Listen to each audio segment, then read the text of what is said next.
Hey folks, welcome back to the New Movie Thing show on SourceFedNERD. I'm Matt Lieberman. I'm Trisha Hirschberger. And today we're talking about the new movie Big Eyes. It's a new movie from Tim Burton. Tim Burton movie. Yeah. Which some people are like, oh, new Tim Burton movie. But I still feel like, oh, Tim Burton movie. I'm more like, oh, Tim Burton movie. Right, so you go into this expecting like, oh, Tim Burton hasn't been great in a long time. But it's live action, which means we're in for something different. Right, and it's a very low budget, no effects, not like a big wackadoo story. It's based on a true story of this big art sensation in the 60s and early 70s that wound up leading into some scandal. Basically, this woman painted these Big Eyes paintings. Which inspired Tim Burton in real life. It's based on a true story. Yes, she made these paintings and her husband stole her work and claimed that they were his, and she went along with it for over 10 years and then ultimately decided to take her work and her life back.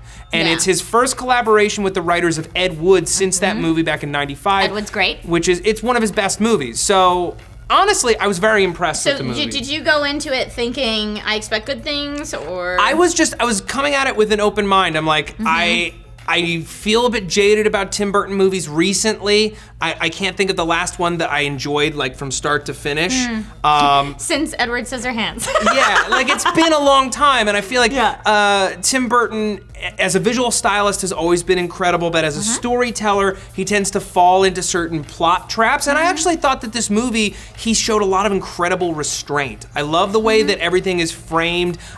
He doesn't go overboard with any kind of effects to show the story. Like there's one visual effects trope that he does a little bit, but it works. A little bit, but it's good. Yeah. And so I went into this movie knowing that I enjoy that art style. I do like looking at those paintings. Knowing that I like the story of what actually happened. I find it kind of fascinating. I really like that time period, and I really like Amy Adams and Christoph Waltz, who both did an amazing job acting in this film. So I went into it thinking, I'm really gonna like this. And quickie review, I came out of it thinking, that was a good movie. Not a great movie, but a good movie. What's your quickie review? I'd agree with you. It's a very solid movie. There's nothing that I don't like about it. It's just kind of ultimately a little light on plot. There are some great sequences. There's a sequence in a courtroom towards the end of the movie that's really excellent. I think that Christoph Waltz goes from like charming to creepy to terrifying, back to just bonkers crazy, and it's a great showcase for him. Yeah. I think Amy Adams does a great job. She does a really good job. But in terms of like what she has to play, there isn't a ton for her to do. But she embodies this person so incredibly well that it works. Yeah, and it's interesting when we talk about Christoph Waltz, his character being crazy, because they've actually toned down the crazy from the real life story of what happened, specifically in the courtroom scene.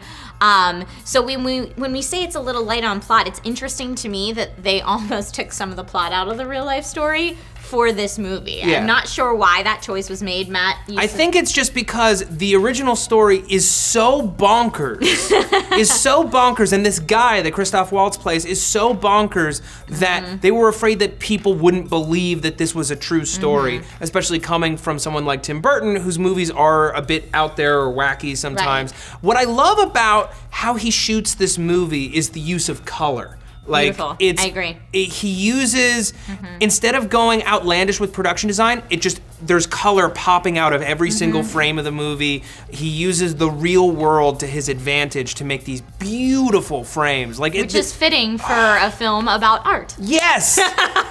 And both characters, you get a sense of their motivation. Like, as crazy as Christoph Waltz's character is, he wants to be an artist. He wants to be an artist, and he gets so deluded that he runs away with this idea because he just so badly wants to be accepted as a real artist. Yeah. Yeah, and Amy Adams' character, this art is her heart, it's her life, it's everything, and she's been giving it up for so long. Yeah, there was a lot to like about this movie. Yeah. The only things that I'd say that would pull me back from making it a great film is maybe, like you said, it was lacking a little bit on plot. There were some parts that were slow for me.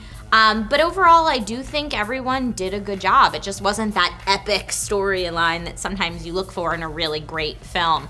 I think Joe was the one who said it's kind of like a really good Lifetime movie. Yeah. And I would agree with that. And I know a lot of times people are like, oh, Lifetime movie. But sometimes they're pretty interesting and well done. It's rare, but sometimes it's true. So if you think of this as a really good Lifetime movie, yeah, what it is. What I would say is the reason why I think the movie like works but doesn't work really well is because it starts really strong. We get a sense of these people.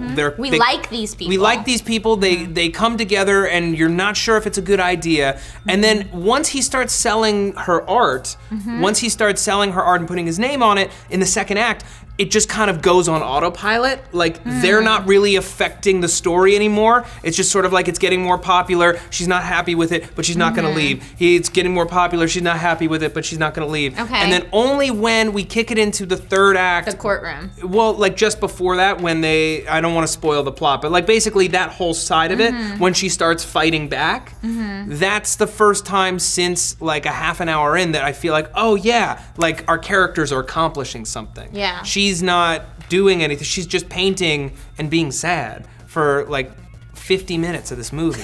I would agree with that the whole middle section, or as you say, the second act, is fairly slow moving. Maybe that's what it was for me.